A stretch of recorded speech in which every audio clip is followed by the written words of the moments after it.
Okay, so we're going to begin. We're holding chapter Mem Tet, chapter 49, Tehilim. Not such a long perek, but it's a chapter with many important messages, Mesarim Chashuvim, about wealth, about the pitfalls of wealth. Those who emphasize money. All they think about all day long is how to make more and more money. And they don't focus on the more important thing in life, is how to be a better person, which ultimately is the common goal, or should be the common goal of all of humanity, not just the Jewish people, to be better people, to be a human being as was intended, created in the image of God. This one is also a song for the conductor by the sons of Korach. And it's interesting that the sons of Korach are composing this or discussing this because their father, in some ways, nichshal, he failed. He made many mistakes as a result of his tremendous fortune, his wealth. Haya ashir gadol. And because of that, sometimes money drives people crazy or drives them to do things that are very, very wrong. And they don't even realize it because they're so rich. They can't even think for a moment if what they're doing is right or wrong. So therefore, in this perek we will see in prose, in a poetic form, many messages of how it's so vain and how it's really silly and nonsensical to pursue money by thinking that this will be something that will bring you some benefit, long-lasting benefit, where in fact life is so short. So what will this money do for you afterwards? But people don't think about afterwards, that they will die. They think about now, they think they will live forever. So he says as follows. David HaMelech is including this chapter in his book Tehilim, so he's the one that is expressing some of these messages. Shimu zot kol ha'amim ha'azinu kol yoshvei Chaled. Hear this, all you peoples meaning Jews and non-Jews, all you inhabitants of the world. Ha'azinu kol yoshvei Chaled. Yoshvei Chaled, as we mentioned before, is a description of those who are still alive, those who are in this world, in this physical world. Listen to what I have to say, because it's a real shame that people put more emphasis on a passing world, on a temporary world, instead of their permanent place in the world to come, in the eternity. How could it be that people put more emphasis or give more importance to that which is transitory, that which comes and goes and won't last forever, instead of investing in eternity? They don't think about it. So listen, humanity. Everyone can gain from this. Regardless of who you are, what nationality you belong to, this message applies to all. Gam b'nei Adam, gam b'nei ish yachad ashir ve'evyon.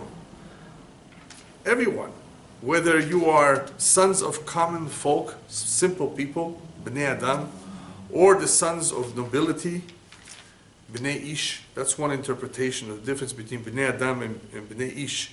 B'nei Adam is simple, average people. B'nei ish is even the nobility, right? Kings and princes, yachad ashir ve'evyon, rich and poor alike. Some say b'nei Adam is describing those children of Abraham, and b'nei ish, those children of Noach. Some say it's b'nei Adam is from Adam HaRishon, b'nei ish later on the Jewish nation. Different interpretations as to who this message is addressed to. But regardless, he says it applies to everyone, including ashir ve'evyon, the rich and poor.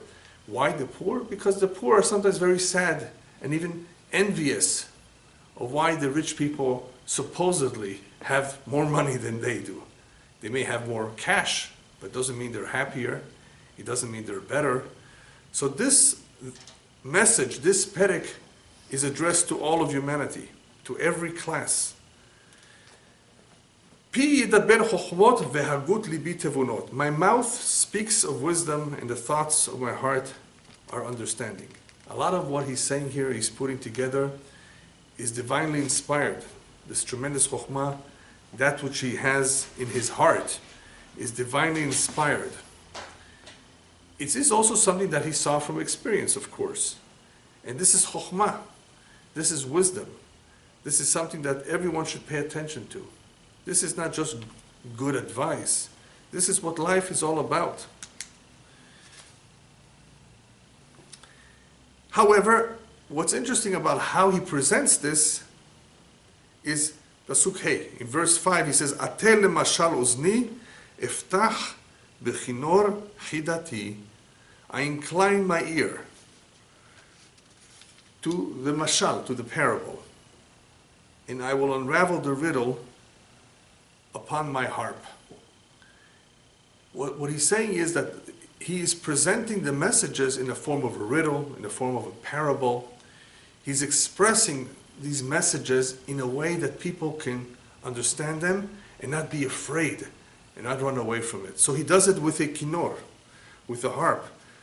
Some of the commentaries say that David HaMelech used to do that when he used to rebuke, mochiach, et bnei Adam, when he used to rebuke the people and tell them off, remind them of their faults. He used to do that many times with a kinor, with the harp, with music. In this way, people would not be as nervous. People will not be as afraid. They would listen. So it could be that this method or this approach of giving your book is more effective. People are willing to listen when there is music, when the things are being said with a beautiful story or a parable, mashal, that they can relate to. So that is what he's saying. I'm saying this with a mashal, and I'm doing this with a kinor.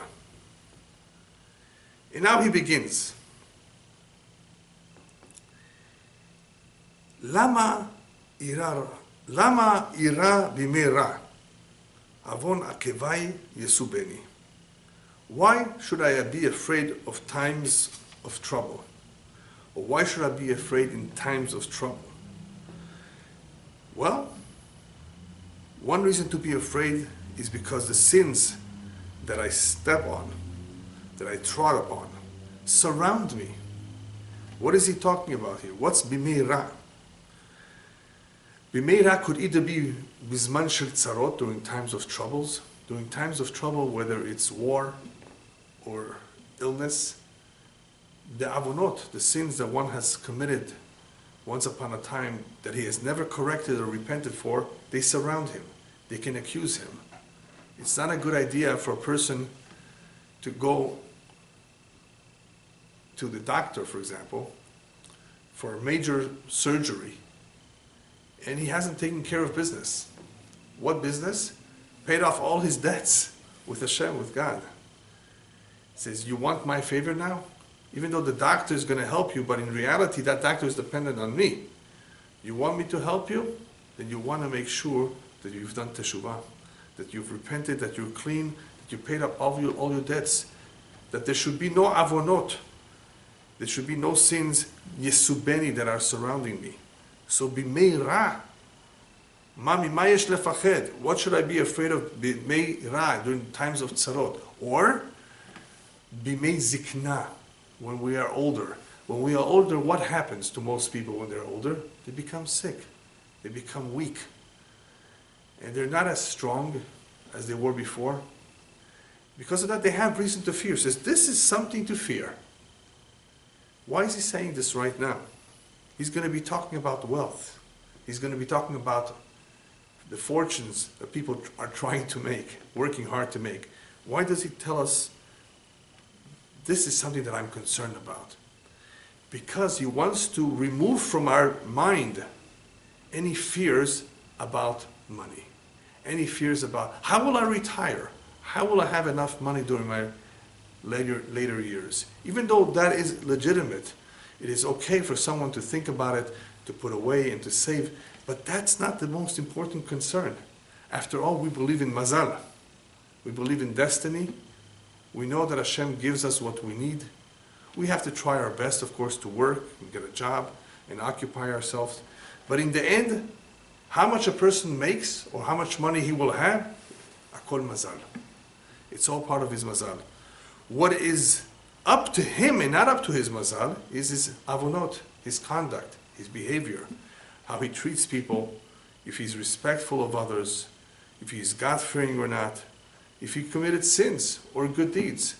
That's something that he should be afraid of. That's something that he should be concerned about. Did he correct his mistakes in the past? What's the past? The youth. We make mistakes when we're young. We didn't know any better. We weren't as smart. The older we get, hopefully we become more experienced. Hopefully we're more intelligent and we have more clarity.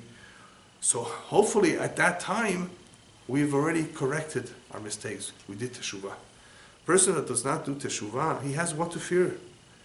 Lama ira b'mei ra. You want to know why I am afraid during the times of trouble or during the times of illness, during the time of my later years? Ki avona keva yisubeni. This is a reason to be concerned, because those sins that I trod upon, those sins that are still around, they surround me. They may give me a hard time.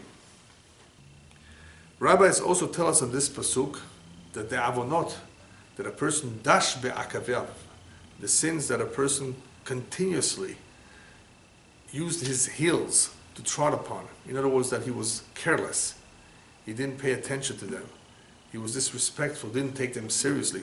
Those avonot, they surround him liyom adin. When he comes before justice in the heavens, they will surround him. They will accuse him.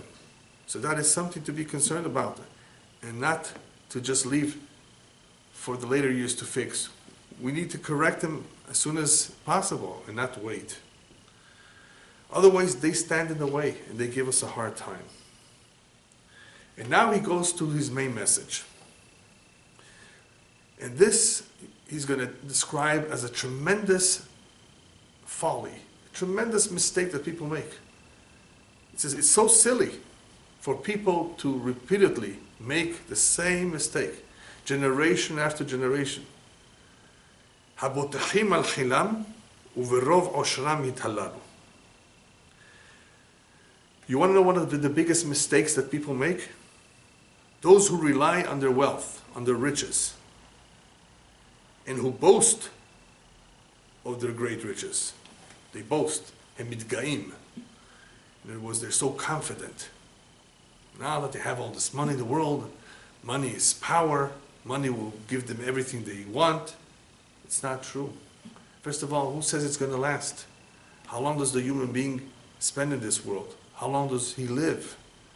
And even if he lives for a long time, who says he will get to enjoy all of it? Maybe it will be taken away from him. Maybe he will be too sick to enjoy it. Give him $1 million.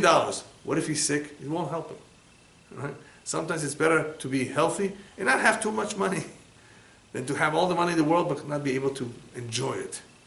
So look at this individuals. Look at these people who are botchim al chilab, who rely on their fortune, who rely on their money, and who boast. They think it's going to last. They think it's going to stay around forever. He says like this, the next pasuk, "Ach lo fado yifde ish lo yiten lelohim kofro." When it comes to the end of life, a person is about to leave this world, then not even a brother can help you to redeem you. Not even a brother, one's closest relative, can redeem him or can help him. Ish lo yiten lelokim kofro. No man can give Hashem, can give God ransom. Ransom. In other words, I want to stay. I don't want to go. I don't want to die. Could you give ransom? Could you bribe? Could you pay the angel of death something? Leave me alone. Give me another 5 minutes to live? No. It will not help. A man cannot redeem his brother at that time, nor can he pay ransom to God. It's too late. Ransom? Kofer? Yes, when you're younger. You can pray, you can fast, you can give charity. That form of ransom you can do early on in life, and it could be helpful. But to do it right before a person dies, rak rega, wait a minute, I changed my mind, I want to be good now. Take some money. No, with that mukhar, it's too late. So, ach lo padoyiv de ish, There's no pidyon nefesh. You can't ransom someone. You can't redeem him at that point. It's just too late. What could help a person when he leaves this world? What is something that will be beneficial for him? What is something that he takes with him? Ma'asav tovim, his good deeds. So there's a beautiful mashal that is brought down, nice, very nice parable, of someone who had 3 friends. 3 friends. And he thought that they were very close, good friends. He thought like that.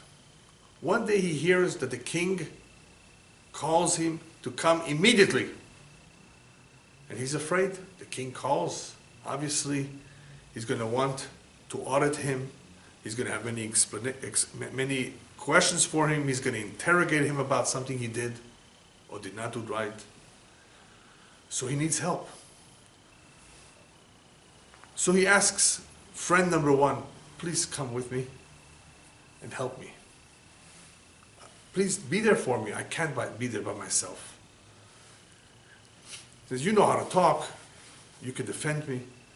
This friend was very, very afraid. He says, no, I'm sorry. We're good friends, but this not. This is not for me. I don't want to go. I'm very, very sorry. I wish you the best. So he goes to his second friend. Friend number 2, please help me. You're a good friend. I was good to you. He says, I can only go with you till the palace. Inside the palace, in front of the king, I don't want to go with you. I'm too afraid. But I will go with you till the palace. So he approaches the third friend. And this third friend, he didn't really befriend too much. He didn't really invest in the friendship so much. He was a little bit friendly with him. He asked him, can you do me a favor and come with me to the king? He says, of course, I'll go with you. All the way to the king. And you don't worry, I'll speak for you. I'll take care of it. You don't have any reason to worry. Psst. This one who he didn't really think was such a good friend, this one who he didn't really value his friendship with, he's the one that's offering to go. That's very interesting. But this is the story of life. The rabbis tell us, who is the first friend? A person's money. The money will not go with you lakever. It will not go with you to the grave. You need help. That money will not help you in the grave. He says, I'm sorry, I can't go with you. You're going and I'm staying behind. The money doesn't go to the grave. The money was his best friend. He worked so hard to make the money. Not to the grave. You go yourself. I'm staying behind. Who is the second friend? His family. His relatives, brothers, sisters. I'm sorry, we can't go with you to the grave. We don't want to. It's your time to go. But we'll go with you to the funeral. We'll go with you to the cemetery. Up to the grave. But not inside the grave. So, the family, his second good friend, close. Not as much as the money, but close. They don't want to go inside the grave. They can't. They're afraid. Comes the third friend who should have been his best friend, but he was not so good to him. His ma'asim tovim, his mitzvot, his good deeds, his Torah. I will speak for you. I will go with you. V'alach lefanecha tzidkecha, the verse says. All your righteousness will go before you. It will get there before you even arrive. It will be there for you. It will defend you. It will speak up for you. You have no reason to worry if you have that kind of a friend. The friend that most people do not give enough attention to are the good deeds that they can perform in this world while they're still alive.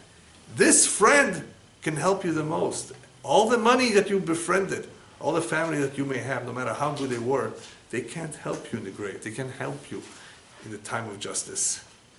So who's the true friend? Ma'asav tovim shel adam, the good deeds that one performs in this world. Pasuk Tet. But what really happens is that v'yikar pidyon nafsham v'chada le'olam. The redemption of their soul is too costly. It's too costly. In other words, it's not possible. V'chada le'olam. And forever unattainable. It's not possible to get a pidyon now. How could you do teshuvah? When a person is dead, it's no longer possible. And even if he's not dead, maybe he's in a coma, maybe he's not physically fit, he can't do anything anymore. While a person is healthy, kozman neshama b'kirbi, so long as the neshama, the soul, is within me, I'm still alive, I can pray, I can give thanks to Hashem, I can be friendly, I can be good to people, I can do good deeds. While you're alive, that's the time to do it. While you're healthy and you have your strength, do as much as you can.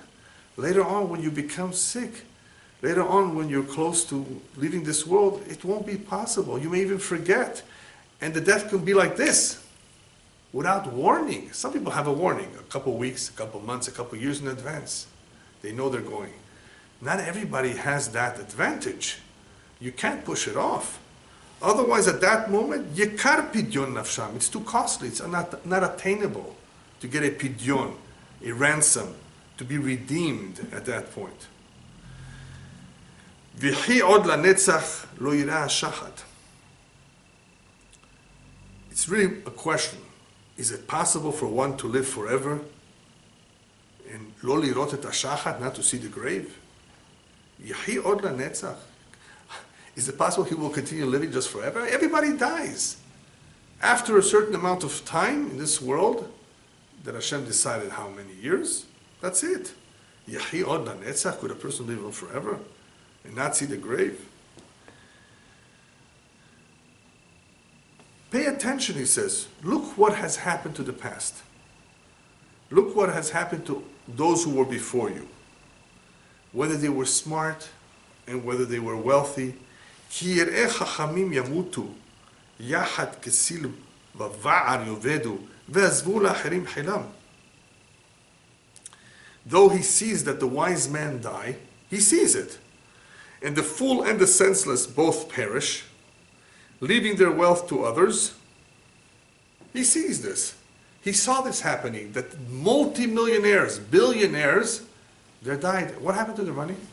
Did they take it inside the grave and use it? No. All of these people who lived before, who were chachamim, they were wise. And there were others who were fools. They're all in the same place. They're in the ground. And the money was left behind. Their money was taken by other people. It could have been taken by lawyers. It could have been taken by doctors. It could have been taken by children who don't deserve it. It could have been taken by thieves, by the government. The money is with others. So what did they accomplish? Alchu, they left. Can't you see what happened to all? It's the same kind of fate. They all die and they leave the money behind. So money cannot be that which we need to pursue with such vigor. In other words, that's not something that we need to emphasize. It's not the most important thing in life. You will leave it behind anyway. קרבם בתמה לעולם, משכנותם לדור ודור, קראו ושמותם עלי אדמות. Okay, so what are these people thinking? No, gotta make money anyway. Lots of money. You know why? Because kirbam, inside of themselves, in other words, their inner thoughts, deep down, what are they thinking? They're thinking like this. Batemo le'olam. Hopefully, their house will last forever. In other words, they won't die so young. And you know what happens even if they do die? Mishkenotam ledor vador.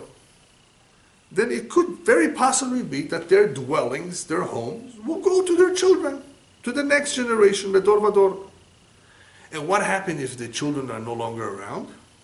Still, kareu bishmotam alei adamot. They have proclaimed their names throughout the lands. In other words, maybe there will be a plaque, as a sheled, on some building that will remind everybody who they were and their name. So these people are still focused on making money because they think, well, something will remain forever. Otherwise, how do you explain it, he says? That they see everybody else going and leaving behind the money. Because at the time they're making the money, they're thinking, well, if I don't get to use it, my children, and if not my children, there will be some plaque, some maskeret for their name. And here, what is David HaMelech doing? He's making fun of all these individuals and comparing them to animals. Because what is an animal? An animal is not a human being. An animal does not think or reflect, analyze the situation properly. And if one does not do that, if one does not analyze his life properly, carefully, he's behaving like an animal. What does an animal do? He eats, drinks, goes to rest or sleep, whatever. That's it. That's exactly what the human being is doing if he doesn't use his head. If he doesn't realize that he has a neshama, a soul, that is here for a certain mission that he needs to accomplish. If he doesn't think about his mission and his purpose in life, then he behaves or acts like an animal, which is what he says in the next pasuk. V'adam bikar bal yalin nimshal ka behemot nidbu. But man will not repose. Yalin means to repose, to go to sleep, or to leave this world, bikar, in glory. Whatever glory he had, bal yalin, that does not go with him to the grave. Nimshal ka behemot nidbu, you want to know what he's like when he dies? He's just like an animal who is silenced. An animal does not talk, does not have the ability of speech. The human being, once he's in the ground, he cannot do anything. So all that yakar, Adam bi'ikar bal yalin, it doesn't accompany with him. It doesn't go with him. If anything, he's just like the animal. He stops talking. Zedarkam keselamo v'harehem befihem yirtzu sela. This is the way, this is their way. Their folly remains with them. In other words, they never change. People always believe they're going to make it. They're going to have lots of money. They're going to be successful. Zedarkam. This is the way they think, not just today, even 1,000 years ago. The same thing, the same psychology, the same attitude. This is the kesel lamo. This is the folly, shigaon, kislut, the folly that is within them. Ve'acharehem befihem yirtzu sela. And their descendants, after them, acharehem, befihem yirtzu sela, they will want the same things forever. This is an approximate translation. That the people who come after them, their descendants, their children, grandchildren, you think they're going to change, be any different? No, it's so sad that the same mistakes repeat themselves over and over, even though the children they see what happened to their parents and grandparents and great-grandparents. They had all this money and they're no longer here. What's going to be with all the billions of dollars they made? Nothing. If they didn't use the money to do the right things in life, then it's such a waste of a life. It's not easy to have the nisayon ha'osher, the test of wealth. Nisayon ha'oni, the test of poverty, is easier. It's also hard, but it's easy because a person who has the test of wealth, he can become a bal gava, an arrogant person. He can be very cruel to the poor and not sympathetic. He can be stingy, not give charity. He has a big yetzer hara, big evil inclination. Very, very strong. Just because he has millions of dollars, but for him it's like me giving 10 cents. Right? For people who are millionaires, for them to give $1,000, it's like for us to give 10 cents. No big deal.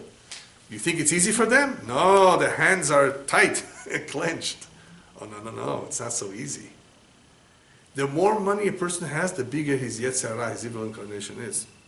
And you look at this. This is what he's describing. Generation after generation, time after time. Otama ta'uyot, the same mistakes everybody makes. Zedarkam keselamo. This is the mistake that they make, thinking that they will have it forever. Rabbis tell us that a human being has free will. An animal does not. The human being is the Nezer HaBriyah, is the crown of creation. He's very special. But he could be like an animal if he does not use his free will properly.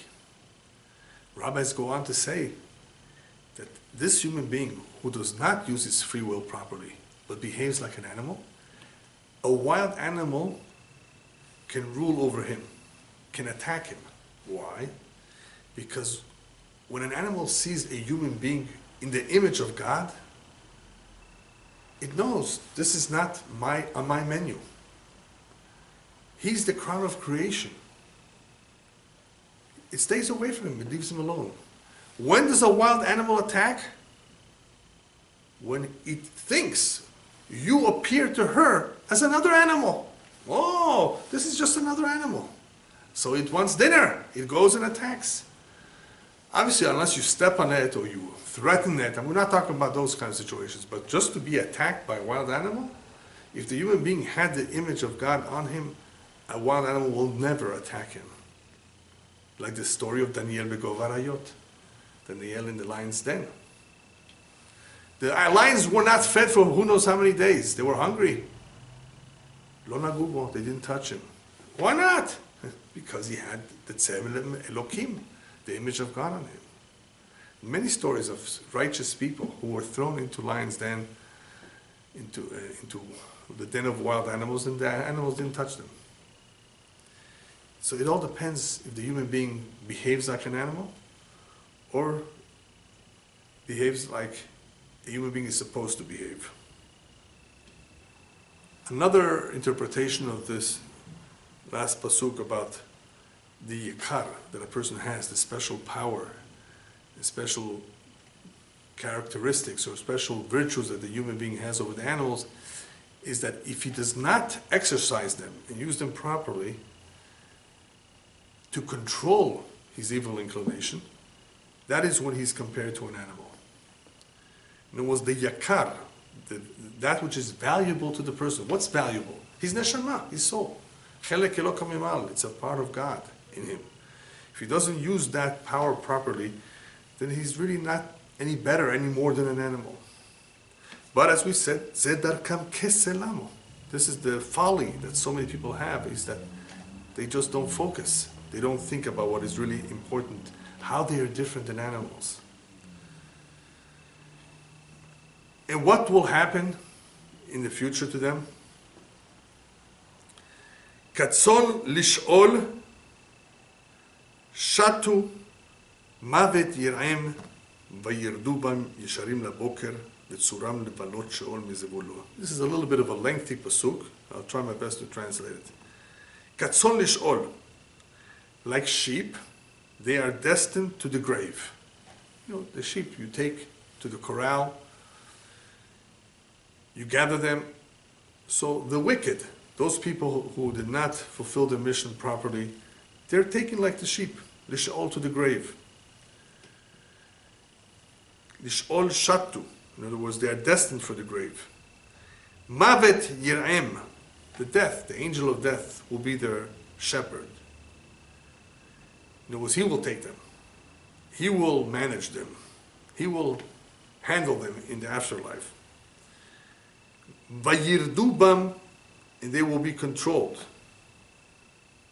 By who? Vayirdu bam yesharim laboker.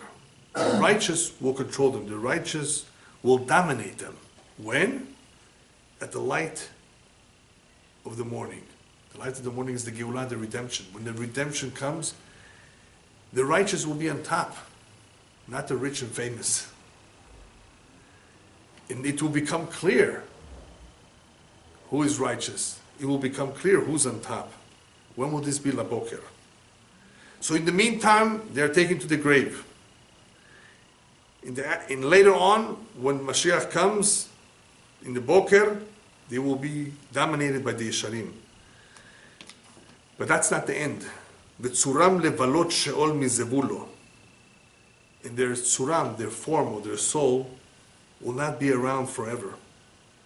They will pretty much spend all their time in Sheol, in the grave, mizvulo, not having another domain, not having another abode, not having a chelek olam haba, a share to the world to come necessarily, depending on, of course, what they did wrong. Because one's deeds make for him an abode in the upper world. But if you do not work, if you do not earn something in this world, what are you going to have? The wicked are naked. They have nothing. Empty. You have to earn your world to come. So what are they going to have? All they're going to have is the grave. Here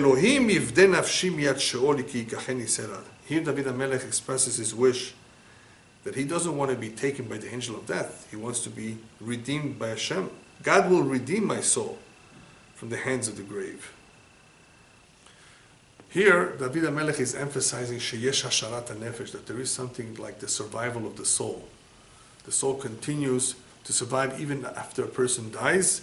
It continues to exist, especially those that were connected to Hashem during their lifetime. They will be redeemed or taken by Hashem and drawn to the Shekhinah.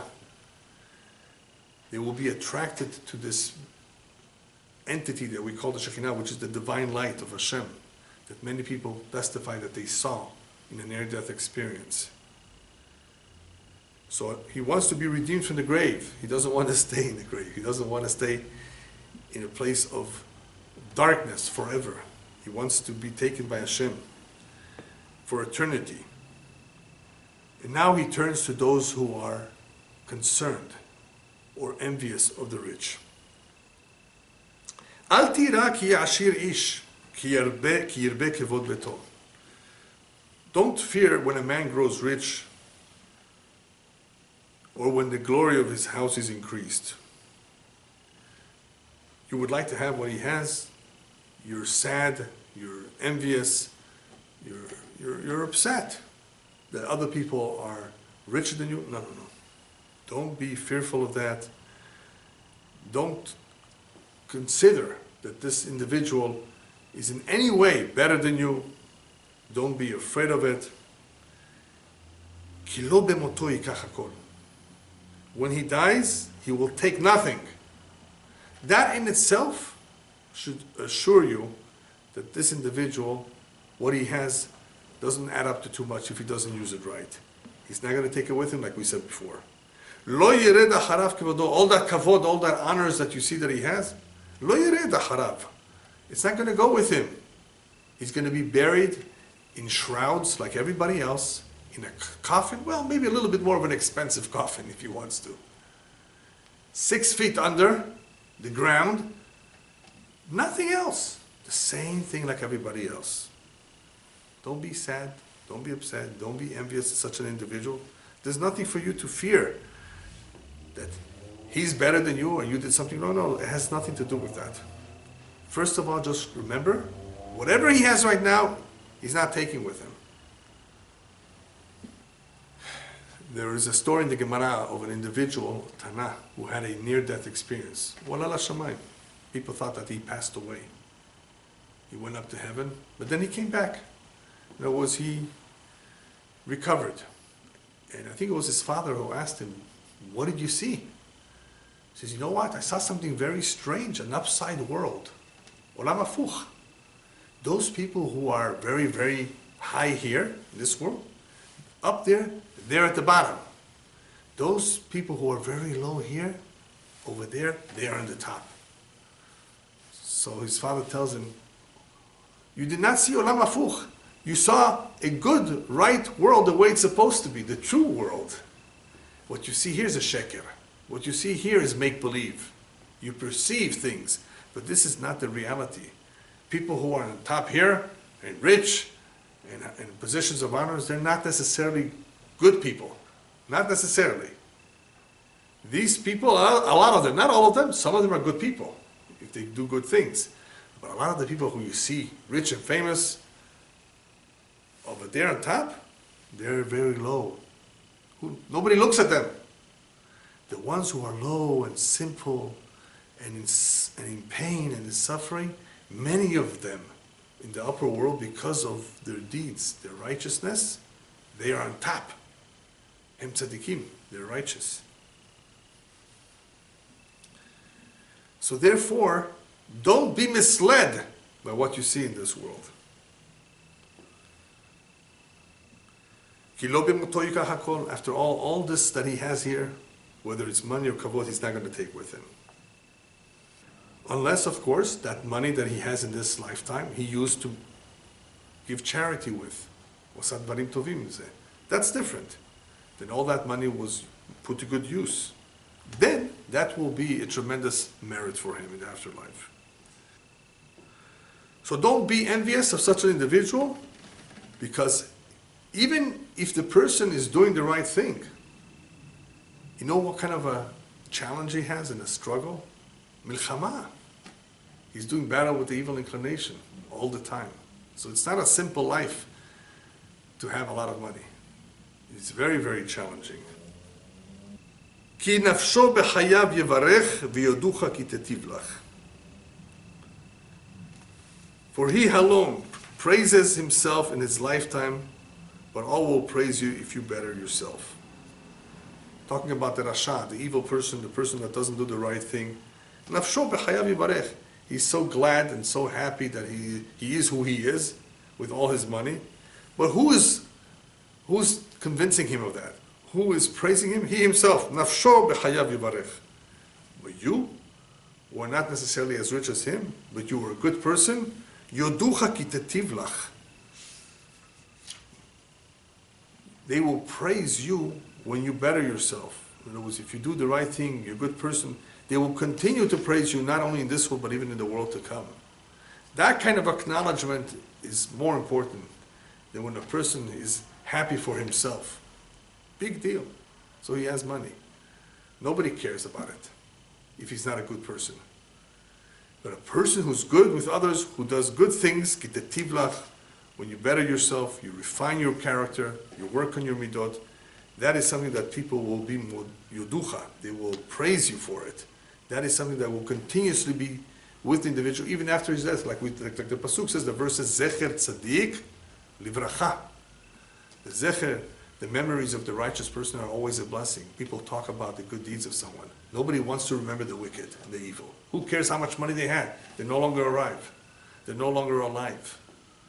But a person who has been so nice and kind to others, they remember him forever. Zecher tzaddik livracha. He's always a blessing.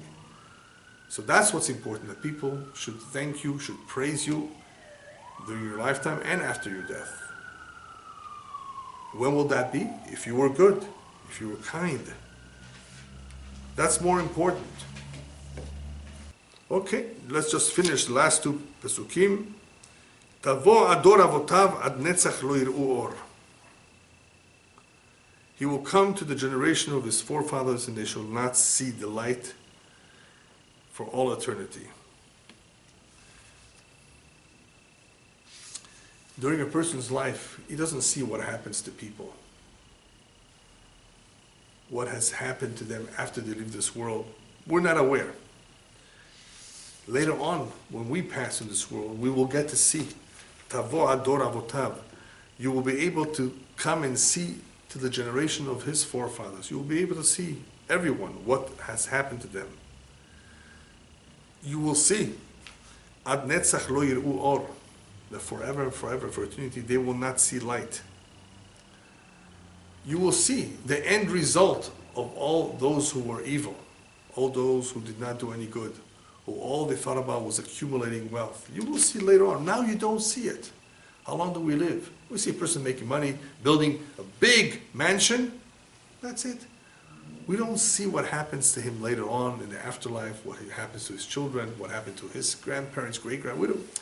We don't see the whole picture. Later on, when we leave this world, Tavo ador avotav, you will come to understand and see what has happened to all these people is that they never see the light for eternity. They never get to enjoy or reap the reward for their deeds because they don't have any good deeds. Unless, of course, a person has some good deeds. But we're talking about somebody who did not do anything good. And finally, Adam bikar velo yavin. This is what a shame. A person has bikar. He has a very, very special and precious asset. His understanding, his capacity to understand and to reflect and to analyze. Still lo yavin. He doesn't understand what he's here for. He doesn't take the time to ask himself, Rega, wait a minute, why did Hashem put me down here?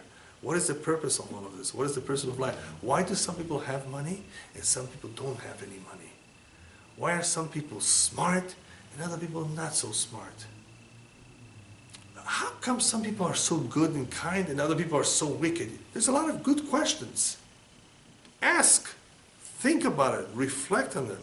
You have the ability to do so. Don't be like an animal who's not attentive as much, not able to reflect. Adam bi'ikar. Man can live in glory. In other words, man can have the ability to use that which is so special in him. But he does not understand. Why? Nimshalka behemot nidbu. Nimshalka behemot nidbu. He's likened to the silenced animals. Oh, that's the way he's treating himself. We have free will. We have something special, something glorious that Hashem gave mankind that animals don't have. So he basically ends this chapter with the same thing he said pretty much before. It is the folly and the mistakes that people make repeatedly by not taking the time to think and to reflect. What's this all about? That which we call life. Is it about making more and more money? It can't be, because you leave it behind. So what's important in life? What did he start saying? This message is for all of humanity, not just for the Jewish people. So to end, I saw a beautiful parable that goes approximately like this. There was an individual who knew that he's going to be traveling to many countries. So he has to learn French, because he's stopping in France. And eventually, he has to learn English, because the last stop is the United States of America. So he took all the time to learn only French. And he did good. He came to France, he was able to speak fluently, he was able to get around, he enjoyed himself. But he didn't realize that he has another stop, which is really the final stop, where he's going to be spending a lot more time. He forgot all about it. He only occupied himself with the French. So when he came to America, he began to speak French. Nobody understood him. Neither did he understand everybody else. What's going on here? He says, sorry, here it's English. What's going on here? What's the message here? It's very simple. People learn the language of this physical world. You know what they say? Here, money talks. Here, this is the language. They don't realize that upstairs, money does not talk. Over there, they speak another language. Did you learn that language? The language of Olam Haba, of the world to come, is mitzvot ma'asim tovim. It's good deeds. It's performing God's commandments. It's complying with the Torah, to be a good person. That's the language that people don't spend enough time learning. That's what they should learn. The rest is just a temporary stop. Who cares so much about it? So you don't have so much money. So you do as best as you can. You try, but don't overdo it. People emphasize, the problem is too much emphasis, too much dagesh on money in this world, the physical world, and they forget. That's the folly, zashtut, that he was talking about, the kislut, the ksilut of wasting a person's time in trying to do that which will not give him any benefit whatsoever in the world to come. Unless, of course, you use the money in the right way. So the bottom line message here is don't be distracted by what you see, because it's the same mistake that people make over and over again. These are people who do not take time to reflect and to think, and they act like animals. And many of them behave like animals. What they have that is so different than the animals, they don't use the free will to use it properly, to do Hashem's will in this world. They completely forget about it. Obviously, this is all atzata yetzer. Obviously, this does not just happen by itself. This is all as a result of the evil inclination, Yetzer Hara, doing his job to mislead us. We're being continuously misled, and it's a big struggle. Take, therefore, the time to think. And that is what the human being does have, but he doesn't use enough. His brains. Stop and think. Who are you? What's so special about you? How are you different than an animal? What really matters in life? And what really matters in life is not money. It's being a good person, being righteous, and doing the will of Hashem. The segula of this perek is lekadahat. Whoever has fevers, whoever is not feeling well, perek mem tet, chapter 49, is a very strong perek that will hopefully help those people who need a remedy to all kinds of ailments that are very difficult to treat. So this could be very helpful, B'ezrat Hashem, to all those who need it. Amen.